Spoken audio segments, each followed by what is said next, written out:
안녕하세요. 저는 이제 막 40대가 된 이혼녀입니다. 세상이 많이 변했다고 해도 이혼을 한 여성에 대한 시각이 좋은 건 아닙니다.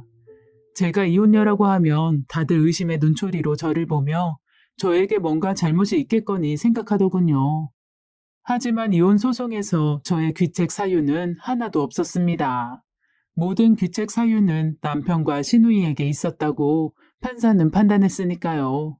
그러니 전 이혼의 책임에서만큼은 떳떳한 사람이라는 겁니다. 하지만 이런 재판 결과를 얼굴에 써놓고 다닐 수는 없는 거잖아요. 왜 이혼했는지 묻는 사람들에게 항상 똑같은 소리를 주절거리는 게 싫어서 차라리 전단지라도 만들어 돌릴까라는 생각을 한 적도 있었다니까요. 뭐 어쩔 수 없겠죠. 이혼녀의 숙명 같은 거니까 받아들이고 열심히 사는 수밖에요. 이혼이 인생의 끝은 아니잖아요. 40이라는 나이도 생각에 따라 인생을 다시 시작하는데 그리 늦은 나이가 아니라고 생각하고요. 지금 전 이 새로운 출발점에서 두 번의 실패는 없도록 자신을 채찍질하고 있습니다. 지금 전 대학로의 작은 극단에서 연출 일을 하고 있어요. 결혼 전 이루고 싶었던 연극 연출가의 꿈을 이제 다시 시작한 거죠. 창작극의 대본도 제가 직접 썼습니다. 제가 쓴 그 작품이 운 좋게도 공연진흥기금을 지원받게 되자 지금 있는 극단의 대표가 저에게 연출까지 맡겨준 겁니다. 결혼 후 10여 년간 꿈을 포기한 채 집안일과 남편 집안의 가업만 도왔던, 쉽게 말해 결혼으로 인한 경력 단절 여성이었던 저로서는 이만하면 훌륭한 시작이라고 생각합니다. 전 오늘 제 결혼과 이혼으로 이어지는 황당한 이야기를 하려고 해요. 제가 이 이야기를 드리는 이유는 제 기구한 인생을 들으시고 안타까워해 주시라는 뜻이 아닙니다. 혹시 여러분이 이런 이혼의 위기에 처하거나 처할 가능성이 있을 때 제 경험을 듣고 대처 방안을 찾았으면 하는 바람에서 사연을 올리는 겁니다.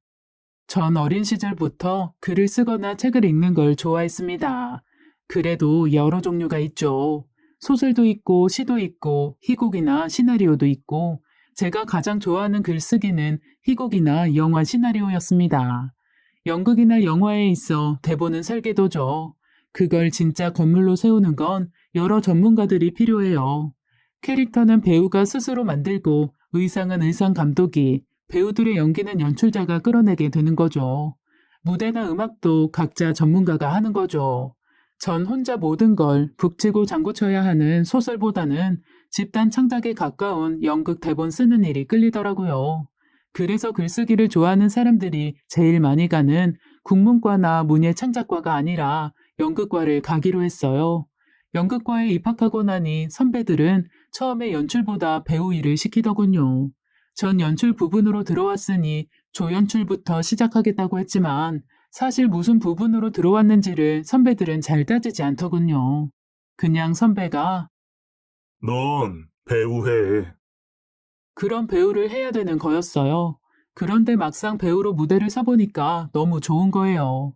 글을 쓰고 연출을 하는 것도 즐거웠지만 배우로 무대를 서면 갑자기 제가 딴 사람이 되는 거였어요. 연극에 빠져들어 그 캐릭터 자체로 변해 신이 들린 듯 무대를 휘저었죠. 그 모습을 보고 선배가 그러더군요. 내가 그럴 줄 알았어. 넌 배우가 딱이야. 연출을 맡으며 저에게 배우를 하라고 강요했던 그 복학생 선배는 선후배들 사이에서 연출력으로는 알아주는 오빠였어요. 특히 배우 보는 눈이 좋았는데 조연출을 하겠다고 깔짝거리는 저를 보고는 바로 생각했대요. 쟤는 연기를 해야 한다고요. 선배, 저는 연기를 하러 온 게 아니라 극작과 연출을 하러. 그러니까 배우를 해봐야지. 대사 쓰고 캐릭터 만들고 배우 입장이 되어봐야 좋은 글도 쓰고 연출도 할 수 있는 거야. 나중에 들어보니 좋은 글을 쓰려면 배우를 하라는 건 핑계고 절 보자마자 배우감이라고 생각했답니다. 연극과에는 예쁘고 잘생긴 사람들이 많아요. 연기 전공과 연출, 극작 전공을 따로 뽑다 보니 연기 전공의 경우는 자연히 연예인 지망생들이 지원을 하고 보통 그런 친구들이 인물이 훌륭한 게 당연한 거잖아요. 이미 탤런트 가수로 활동하는 친구들이 특채 전형으로 들어오기도 하니 일반인 중에 조금 예쁘장한 편인 제가 절세 미모를 뽐내는 그들에게 상대나 되겠어요. 그런데도 절 뽑은 건 제 연기가 판에 박히지 않고 자연스러웠다더군요. 하지만 아무리 그래도 제가 그들처럼 연기를 따로 배운 것도 아닌데 그 선배는 왜 저를 뽑았을까가 궁금했어요. 선배가 진짜 궁금하면 술이나 한잔 하자더군요. 그렇게 그 선배랑 술자리를 갖게 됐고 그날 이후 저희는 단순한 선후배 사이가 아니라 캠퍼스 커플이 되고 말았죠.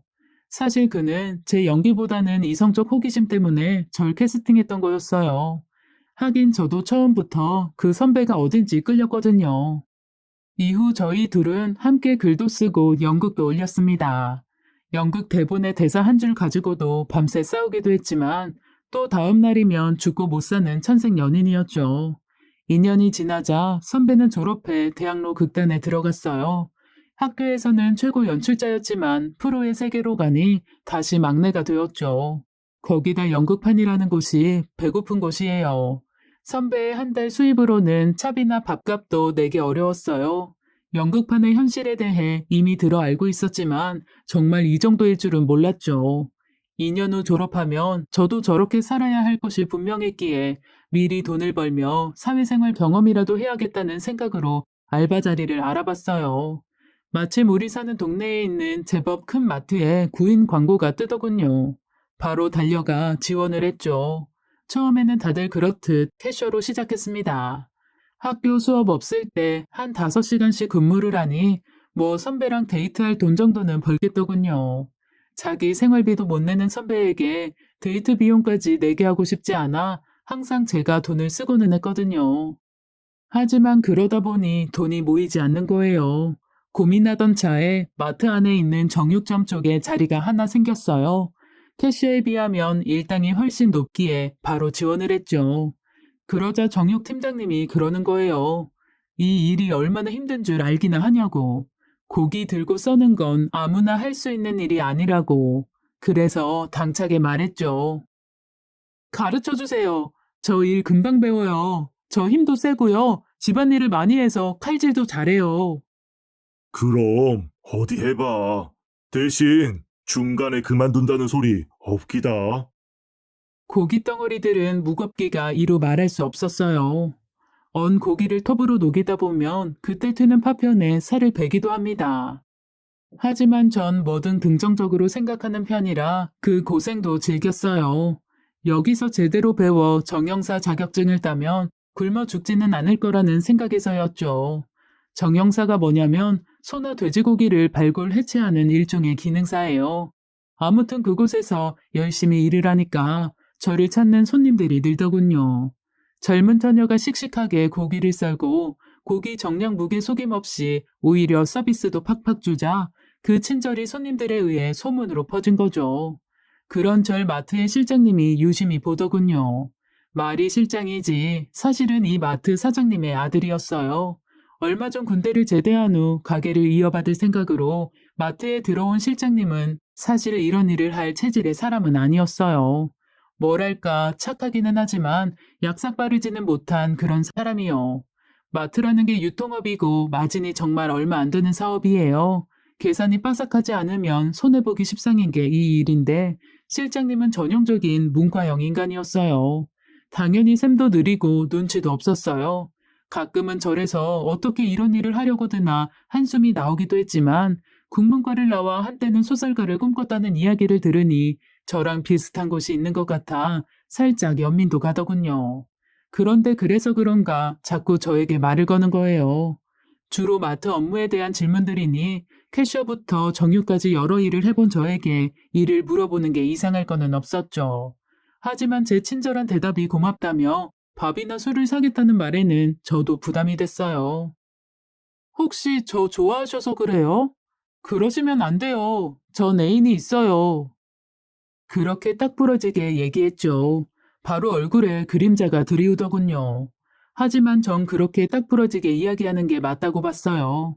실장님의 아버지인 마트 사장님까지 저에게 관심을 보이셨거든요. 그 시기 우리 아들 일 가르쳐 준다며. 우리 아들 남자로 뛰어? 이런 예사롭지 않은 말씀을 하시니 더욱 확실하게 선을 그어야 했어요. 저에게는 3년을 만나온 예술적인 동지인 남자친구가 버젓이 있었으니까요. 그런데 문제는 오히려 따로 있었습니다. 그렇게 3년을 의지하고 믿고 따른 선배이자 제 남자친구가 저에게 배신을 때린 거예요. 언제부턴가 선배는 자신이 연극을 계속해야 하는지 고민이라 말하더군요. 전 함께 개척해 나가다 보면 언젠가 인정받을 날이 있을 거라고 그를 위로했지만 선배의 자신감은 점점 떨어져 갔죠. 그러더니 결국 사고를 치더군요. 선배와 전 함께 살 집을 마련하기 위해 통장을 하나 마련했어요. 각자 알바를 해서 번 돈을 차곡차곡 모아 전셋값이라도 벌 생각으로요. 통장 명의는 선배 이름으로 되어 있었는데 선배를 믿으니 별 신경도 쓰지 않았었죠. 그런데 그렇게 믿었던 선배가 통장을 들고 하루아침에 사라진 거예요. 도저히 믿을 수 없어 선배의 핸드폰으로 한없이 전화해봤지만 선배의 전화는 계속 먹통이었죠. 그것으로 끝이었어요. 선배는 주변에 연극을 그만두겠다고 말을 하고는 고향에 내려간다고 했다더군요. 물론 동창들 주변을 수소문하면 선배의 행방을 찾을 수야 있겠지만 그렇게 하는 제 모습이 너무 구질구질해 보일 것 같아서 하지 않았어요. 그 선배가 생각날까봐 연극판 근처에도 가지 않았고요. 마음을 독하게 먹기는 했지만 허전하더군요. 3년을 그 사람과 함께 했는데 빈자리가 없을 수가 없잖아요. 그 빈자리를 그가 파고들더군요. 제가 일하는 마트의 후계자인 바로 그 실장님이요. 그때 전 연극판에 가면 헤어진 선배가 생각날까봐 그쪽으로 관심을 끊고 오직 마트 일에만 매달릴 때였어요. 그러다 보니 집과 직장만 왔다 갔다 하는 참으로 몸이 건조한 삶을 살고 있었죠. 과거와 달리 실장님인 그가 가끔 밥이나 술을 먹자고 하면 못 이기는 척하고 함께 어울리기 시작했어요. 헤어진 선배 같은 깊은 예술적 교감은 없었지만 대신 따뜻한 사람이었어요. 왜 절 마음에 들어하냐고 묻자 제가 자기 누나를 닮았다더군요. 누나가 있었어요? 난 왜 못 봤지? 지금 미국에 있어. 그의 누나는 오래전에 미국으로 갔다가 그곳에 정착했대요. 그러면서 저에게 자기 누나랑 찍은 사진을 보여줬어요. 깜짝 놀랐습니다. 그의 말대로 그의 누나와 전 분위기가 참 비슷했거든요. 아무튼 전 그와 연애인지 직장 동료인지 애매한 관계를 지속했죠. 이런 애매한 관계가 깨진 건 2002년 월드컵에서 대한민국이 4강에 진출할 때였어요. 안정환의 페널티킥 실축, 그리고 그보다 더 드라마틱한 역전 결승골로 끝난 그날의 경기. 다들 기억하시죠? 그날 그와 전 광화문 거리 응원에 나가서 축구를 봤죠. 축구를 잘 아는 편도 아니지만 거리에 몰린 사람들과 경기를 보다 보니 정말 흥분이 되더군요. 우리 선수단의 4강행이 확정되는 순간 저도 모르게 실장님의 품에 안겨 그와 키스를 하고 말았어요. 실장님, 아니 이제 그라고 쓸게요. 사실 그놈이라고 써야 하지만 그가 그놈이 되기까지는 20년 가까운 시간이 필요하니까요. 그와의 연애가 시작되자마자 그의 아버지인 마트 사장님은 절 며느리처럼 대했어요. 일단 저에게 마트 전체 키 관리를 맡기더군요. 옛날 며느리들에게 곳간 열쇠를 주는 것처럼요. 그렇게 하자 그동안 날 편하게 대했던 마트 직원들의 태도가 좀 변했습니다. 아이고, 우리 막내, 힘들지? 막내야, 나 대신 캐셔 근무 조금만 띄워주라, 응? 이렇게 막내라는 말을 거침없이 내뱉던 분들이 저를 부를 때 그 호칭을 못 쓰는 거예요. 무슨 제가 이 마트 안주인이라도 됐다는 듯 말이죠. 전 절대 그러시지들 말라고 했지만 소용없었어요. 이미 사장님과 사모님이 그렇게 대하고 있으니 그들로서도 어쩔 수 없었겠죠. 하지만 그건 그분들 생각이고 전 아직 나이도 많이 어리고 진짜 이 남자가 제 인생 남자인지 생각도 명확하지 않았기 때문에 결혼 생각은 없었어요. 그래서 그냥 연애만 하려고 했지만 사람 일이 어디 그렇게 되나요? 어느 날 갑자기 애가 덜컥 들어선 거지 뭐예요. 한참 고민했어요. 아직 창창한 나이이고 좋아하는 연극을 다시 시작하려면 이 아이를 지워야 하나? 하지만 저를 엄마로 삼고 잉태된 이 아기 씨를 차마 지우지는 못하겠더라고요. 제 임신 사실이 알려지자 가장 좋아하던 분들은 사장님과 사모님이셨어요. 아니, 이제 시아버지와 시어머니라고 해야겠죠. 고맙다, 우리 며느라기. 시방, 식장부터 잡자. 배불러 오기 전에 식은 해치워야 쓰겄은께. 정작 그이는 그저 어리둥절하고만 있더군요. 그 역시 결혼이라는 무게를 짊어질 준비가 되어 있지 않았던 거죠. 하지만 시부모의 강력한 밀어붙이기에 저희의 결혼은 일사천리로 추진되었어요. 그렇게 결혼 준비를 하고 있을 때 미국에서 그의 누나가 들어왔어요. 안녕하세요. 전 시누이에게 예의를 갖춰 인사를 했어요. 그런 절 시누이는 묘하게 바라보며 웃더군요. 진짜 나랑 닮았네요. 시누이의 말처럼 진짜 저와 그분은 많이 닮았더군요. 닮았다는 이유 하나로 전 시누이가 편해졌어요. 시누이 역시 절 편하게 대해줬고 예물이나 혼수 같은 결혼 준비를 주로 시누이와 함께 다니며 준비를 하게 됐어요. 그런데 그때 좀 서운한 기분이 들더군요. 남편과 내가 살 물건들을 고르는데 마치 시누이가 쓸 물건들을 사는 것 같은 기분이 들었거든요. 아직 어린 제가 제 취향껏 공주풍의 침대를 고르면 시누이는 그런 화려한 장식은 오래가지 못한다며 말리더니 정작 자기가 좋아하는 디자인을 추천하는 거예요. 그래서 신랑한테 눈짓을 줬죠. 아까 그게 낫지 않아요? 글쎄, 난 누나 말이 맞는 것 같은데? 이게 쿠션도 더 좋고. 당연하지. 침대는 쿠션이 좋아야 돼. 그래야 허리에 무리도 안 가고. 어느 순간 제 의견은 무시되고 시누이와 신랑이 물건을 고르고 있더군요. 물론 시누이의 취향이 후진 건 아니었어요. 아무래도 미국에서 오래 살았으니 저보다 훨씬 세련된 건 사실이었지만 그래도 웨딩 드레스까지 제 취향이 무시되는 건 좀 많이 서운하더군요. 하지만 몇 년 만에 동생 결혼 때문에 일부러 한국에 나온 시누이와 척지기는 싫어서 최대한 그분에 맞춰서 쇼핑했어요. 막상 집에 물건들을 들여놓고 보니 시누이의 취향이 나쁘지만은 않더라고요. 거기다 저보다 오래 살아서 그런지 실용적인 것도 잘 보고요. 결혼식에서도 제 웨딩 드레스를 보고 사람들이 예쁘다고 한 걸 보니 시누이의 말을 듣길 잘했다는 생각도 들더군요. 꿈 같은 신혼여행을 마치고 마트가 있는 건물 위층에 마련된 신혼집에 들어갔어요. 지하에 마트가 있는 5층 건물은 시부모님의 소유였고 저희는 시부모님이 사시는 5층 바로 아래인 4층의 살림집을 마련했었거든요. 그런데 아직 저희도 한 번도 자지 않은 그 집에서 시누이가 파자마 바람으로 나오는 거예요. 전 깜짝 놀라서 물었죠. 아니, 어떻게 저희 집에 계세요? 아, 그게 미국에 돌아갈 때까지 여기 있으려고. 호텔비도 너무 아깝잖아. 괜찮지? 시누이의 황당한 말에 저는 남편을 바라봤어요. 내가 괜찮다고 했어. 길어야 한 달인데 좀 봐줘. 한국 있을 동안 누나랑 붙어 있고 싶기도 하고. 이미 저 몰래 남매 둘이 입을 맞춰놨더군요. 네, 그러세요. 안녕하세요. 라고 대답은 했지만 속으로는 화가 치미는 건 어쩔 수 없었죠. 더군다나 시누이가 차지한 방을 실제로 보고 나니 정말 천불이 나더군요. 함께 다니며 쇼핑한 가구나 가전제품 상당수가 바로 시누이의 방을 차지하고 있는 거예요. 그뿐이 아니었습니다.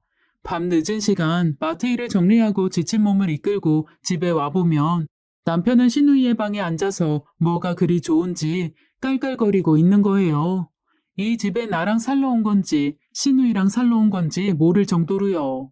거기다 둘이서는 이상하리 많지 스킨십도 잦았어요.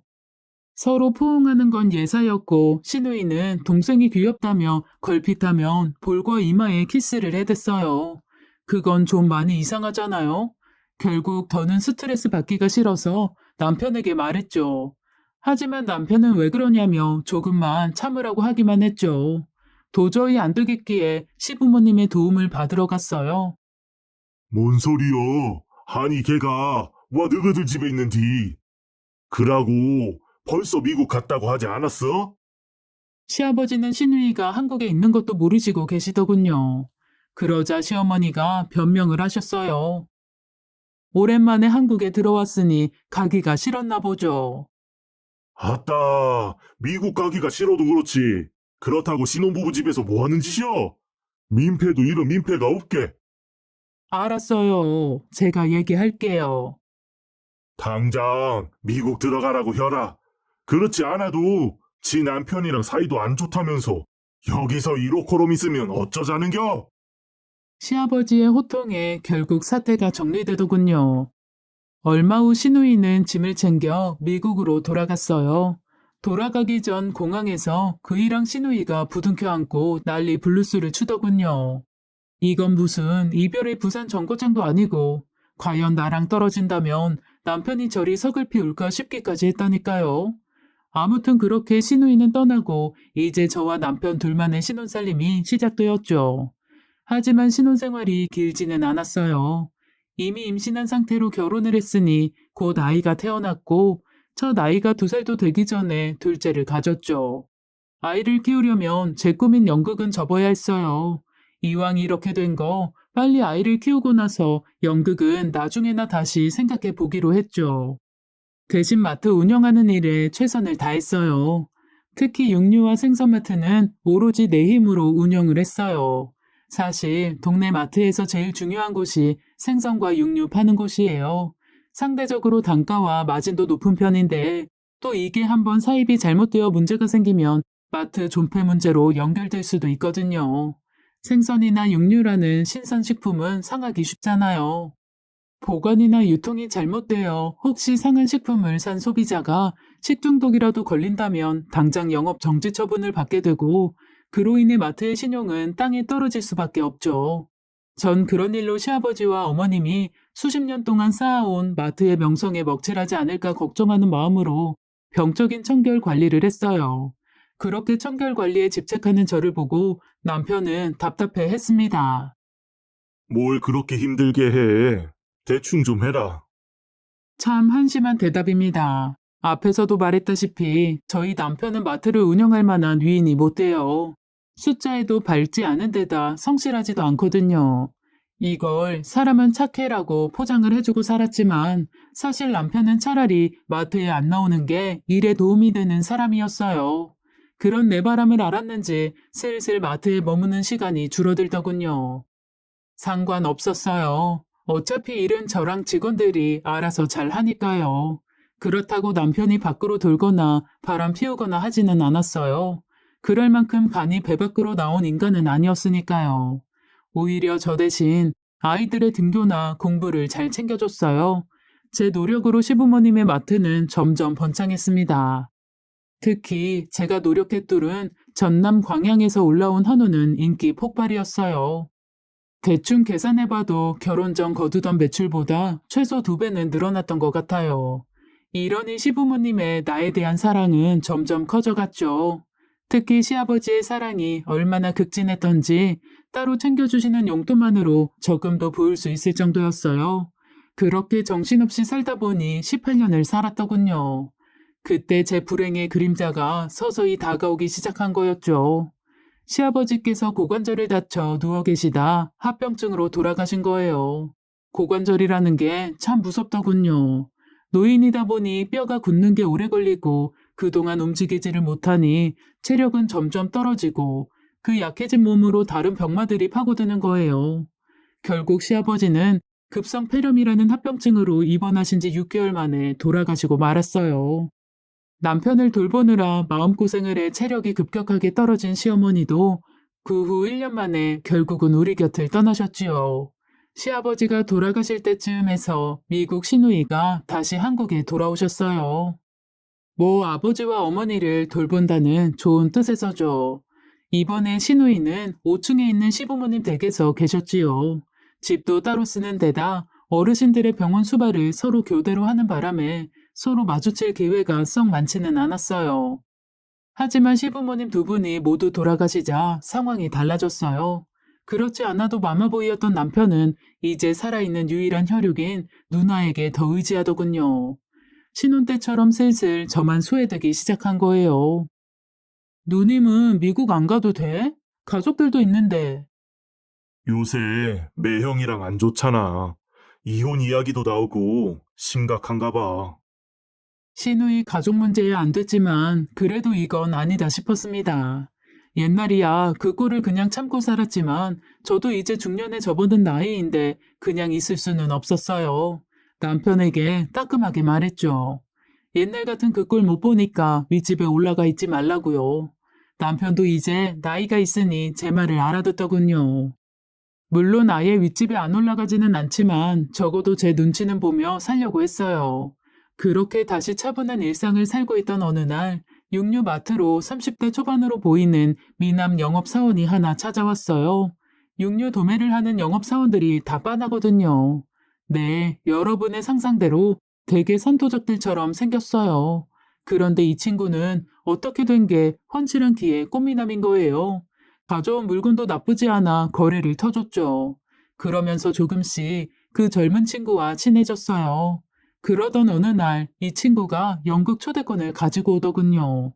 뭐냐고 물었더니 자기가 출연하는 연극이래요. 어쩐지 고기만 팔고 살 것 같지 않더니 고마워요. 꽃 사들고 찾아갈게요. 전 오랜만에 연극 볼 기회가 생긴 것이 너무 기뻐 남편에게 말했어요. 같이 보러 가자고. 하지만 자기는 누나랑 할 얘기가 있으니 혼자 갔다 오라더군요. 결국 혼자 연극을 보러 갔습니다. 그 친구가 주인공이더군요. 그의 연극을 보며 잊고 있었던 연극을 향한 제 꿈이 새록새록 살아나더라고요. 좋은 연극을 보여준 답례로 그 영업사원과 식사를 했습니다. 가벼운 반주도 곁들이면서요. 얘기를 나눠보자 정말 그 친구와 전 취향이 비슷했어요. 단순히 음식 같은 취향뿐 아니라 예술을 대하는 태도까지 어떻게 나랑 이렇게 잘 맞는 사람이 있을까 하는 생각이 들 정도였어요. 술만 몇 잔 더 했으면 나도 모르게 이 친구에게 기댈지도 모른다는 생각에 전 서둘러 자리에서 일어났습니다. 전 이런 감정에 휘둘리면 절대 안 되는 두 아이의 엄마이자 아내였으니까요.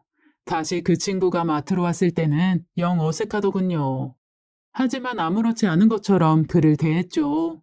그런 제가 그는 섭섭했었나 봐요. 따로 꼭 다시 보고 싶다는 문자를 보냈더군요. 남편도 옆에 있을 때 도착한 그 문자를 보고는 얼마나 조마조마했는지 모르겠어요. 이대로 그 친구를 놔두면 안 될 것 같았어요. 아니, 제가 오히려 그에게 흔들릴지도 모르는 일이었어요. 전 평소 제 스타일대로 그와의 선을 칼같이 정리하기 위해 그에게 만나자고 했어요. 대학로에 있는 한 선술집으로 오라고 하더군요. 만나자마자 바로 선을 그었어요. 더는 이런 식으로 연락하지 말라고요. 그랬더니 자기도 알겠다며 이왕 나왔으니 술이나 한잔 하자고 하더군요. 그래서 어쩔 수 없이 그 친구가 권하는 술을 받아 마셨어요. 그런데 그날따라 취기가 너무 오르는 거예요. 눈을 떠보니 나도 모르는 호텔방에 누워 있었습니다. 화들짝 놀라 몸을 일으키니 그 친구가 소파에서 졸다 역시 눈을 뜨더군요. 어떻게 된 거예요? 잠시 고민하던 그가 절 쳐다보며 말하더군요. 제가 술에 약을 탔어요. 술에 약을? 그게 무슨 소리예요? 솔직히 다 말할게요. 저 사장님 신우이에게 돈 받고 사장님한테 접근한 거예요. 사장님을 유혹해서 잠자리를 가지라고. 그가 털어놓는 진실은 놀라웠습니다. 신우이는 나를 내 남편과 이혼시킬 목적으로 이 청년을 고용한 겁니다. 청년과 잠자리를 가진 걸 증거로 세워 날 불륜녀로 만들고 위자료 한 푼 안 주고 남편과 이혼시키려고요. 도대체 왜? 왜 나를 이혼시키려고 하는데? 자기가 당신 남편을 독차지하려고요. 그게 말이 돼요? 피를 나눈 형제끼리 결혼이라도 하려고 했다는 겁니까? 두 사람 피 한 방울 섞이지 않았어요. 충격이었습니다. 그때까지 전 모르고 있었어요. 두 사람이 신체적 혈연 관계가 없다는 걸요. 신우이가 왜 당신을 선택한 거죠? 당신이 연극을 했다는 걸 알고 그쪽 사람을 만나면 쉽게 유혹에 넘어갈 거라고 생각했나 봐요. 역할극을 할 사람을 뽑는다고 하기에 지원했어요. 그런데 막상 만나니 말하더라고요. 큰돈 벌 생각 없냐고. 아시잖아요. 연극 배우들 돈 없는 거. 그 유혹에 넘어갔었죠. 그런데 왜 생각을 바꿨어요? 사모님이 좋은 분이란 걸 알았으니까요.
일단 전 그에게 나에게 모든 걸 이야기했다는 걸 숨기라고 했어요.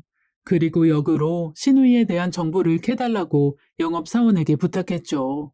그래서 밝혀낸 두 사람의 관계는 정말 막장 드라마 자체더군요. 저희 시부모님은 재혼으로 만나 가정을 꾸렸다더군요.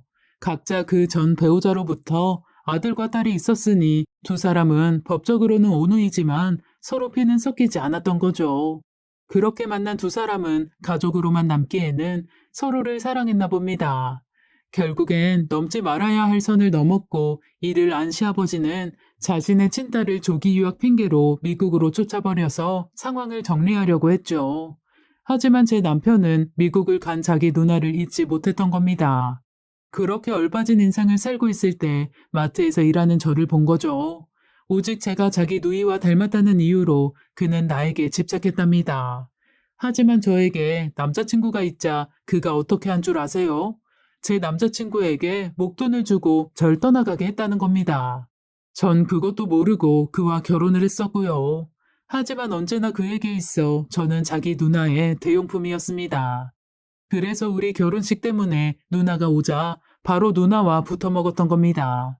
그럴 위험성을 눈치챈 시아버지가 시누이를 쫓아내는 바람에 다시 안정을 찾았지만 시부모 두 분이 돌아가시자 이제 두 사람을 가로막는 걸림돌이 사라지게 된 거죠.